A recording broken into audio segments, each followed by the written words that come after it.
Welcome to the All Out Leadership Podcast, hosted by Pastor Eric Lawson, where each episode is uniquely designed to help you live all out by bringing you practical leadership from a biblical perspective delivered in 10 minutes or less. So whether you're a business leader, serving in ministry, or simply looking to grow in your leadership, this podcast is for you. Before we dive into this week's topic, make sure to subscribe to the podcast and download the show notes at ericlawson.com/podcast. And while you're at it, feel free to share the content on social media. Now, let's join Pastor Eric for this week's conversation. Hey everyone, welcome to another edition of the All Out Leadership Podcast. So glad that you are joining us. I look forward to this time with you each and every week. If these podcasts have been an encouragement to you, would you do me a favor? Just email us and let us know how this is helping you. Maybe share any stories or personal testimonies of how this is making a difference in your life. Also, share it with some friends who you think this is going to be an encouragement to them as well. We're continuing in the life and story of David, one of the greatest leaders in all of the Bible. We pick up in 1 Samuel chapter 18. We're going to read verses 1 through 4. And after David had finished talking with Saul, Jonathan became one in spirit with David, and he loved him as himself. And from that day, Saul kept David with him and did not let him return home to his family. And Jonathan made a covenant with David because he loved him as himself.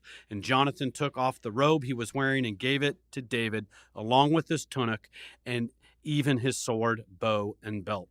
What we see in the life of David is this reoccurring theme is that he was surrounded by some really great people. When you look at the success of David, we think of David, the giant killer, but really when we see the total success of David's life, David is a great king, great David is the one in whom the lineage of Christ would come through. We see that he's always surrounded by great people and a great team. I love what Michael Jordan said, talent wins games, but teamwork wins championships.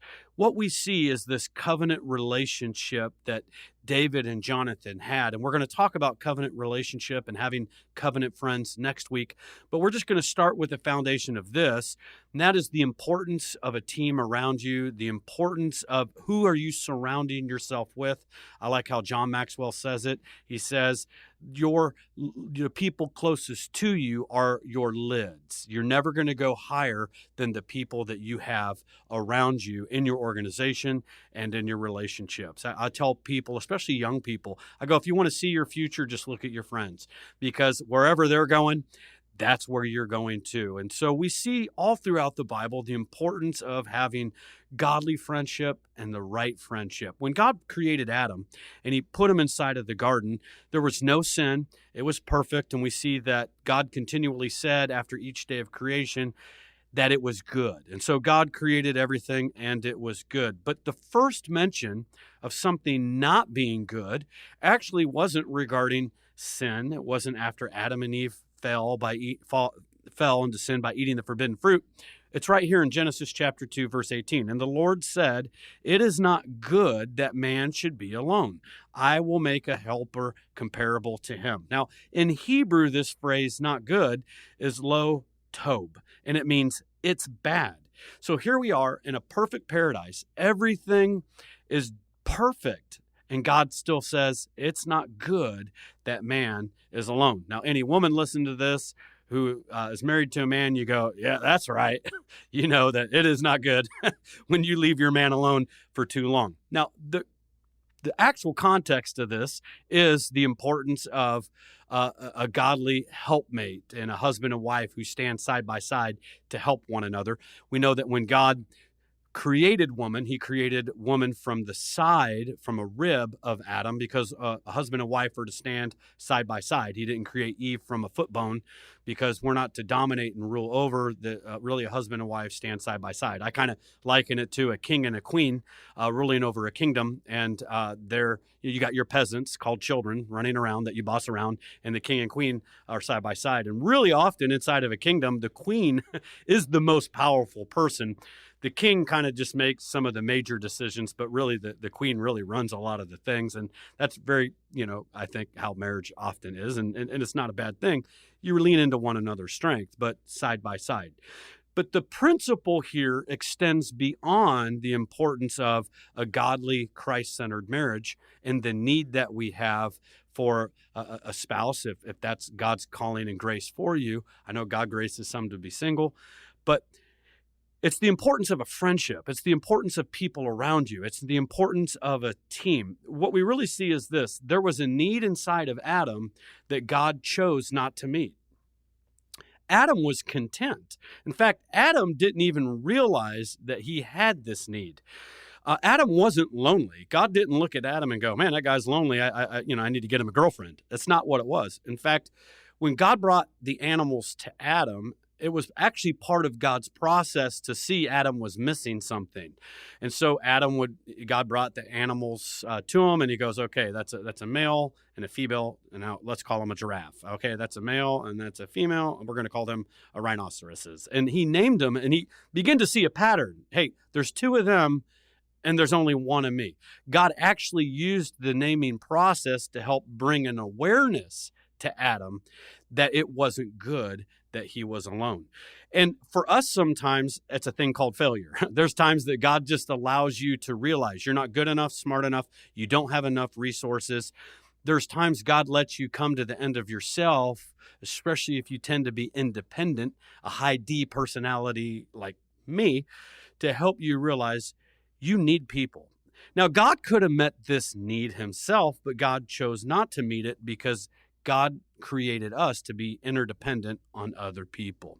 In Genesis 1:28, God gave him a commandment, and that is, be fruitful and multiply, fill the earth, subdue it, and have dominion. So God gave him a commandment that was impossible to fulfill alone. The mission that God has for you is impossible to fulfill alone. You can't truly multiply who God's called you to be. You can't multiply success. You can't multiply legacy. You'll never fulfill all God's called you to do alone. When we look at Jesus, who was perfect, God incarnate, 100% God, 100% man, what we see is he chose to have a team. He chose to surround himself with people. And in 3.5 years, he invested in that team, and he's now seated at the right hand of Father God. And he created the greatest movement in human history because of the team that he surrounded himself with. When you look at the early church, we see that they were a team. We begin to read Acts chapter 6, and the apostle said, it's not right that we leave the word of God to wait on tables. But the team realized we're a teaching team. We have responsibilities. At Element Church, I operate with a teaching team model. And there are certain ministry needs that it takes a team to meet. And so your success will be directly linked to the people that you surround yourself and have inside of your life. We look at the Apostle Paul, who wrote 2/3 of the New Testament, and we tend to kind of think of Paul the Lone Ranger. But what's interesting, you'll see this reoccurring theme in every epistle that he wrote. He's always saying, hey, give my salutations to, and greet so-and-so, and so-and-so, and tell so-and-so to stop arguing. And nobody mentions more individuals than the Apostle Paul out of any other apostle. In fact, he mentions over 100 different names in all of his epistles of all these people that he knew by name and loved and cared about. Paul was a great success who planted 26 plus churches, but you'll continually see that he surrounded himself with a team. I'll close with this thought. You might have heard it before, but I love it, and it's just a great natural analogy that God's given us, and that is when you look at the geese who fly in a V formation, every winter it should be a reminder to us, and I think God just put it there to remind us, we will never reach our full destination, our full potential when we're trying to fly solo. This is why you need a church that you're a part of. This is why you need to be part of a small group. This is why you need to be part of a ministry team, because together we fly further. Together we're going to achieve more. In fact, statistics show that geese can fly 70% further as a team in a V formation than they can alone. A couple reasons for that is, first of all, when the geese are out in front and they make this V formation, it creates an uplift of current for them. So the geese in front of them are breaking the drag, the headwind, and they're making it easier, lighter resistance for the people behind them. And I find that all the time, that when I surround myself with the right people, there's a lift. It's the law of lift that kicks in when I have the right people with me and around me. Also, the geese in the back are honking to encourage the geese up front. It can be tiring to be all that God's called you to be.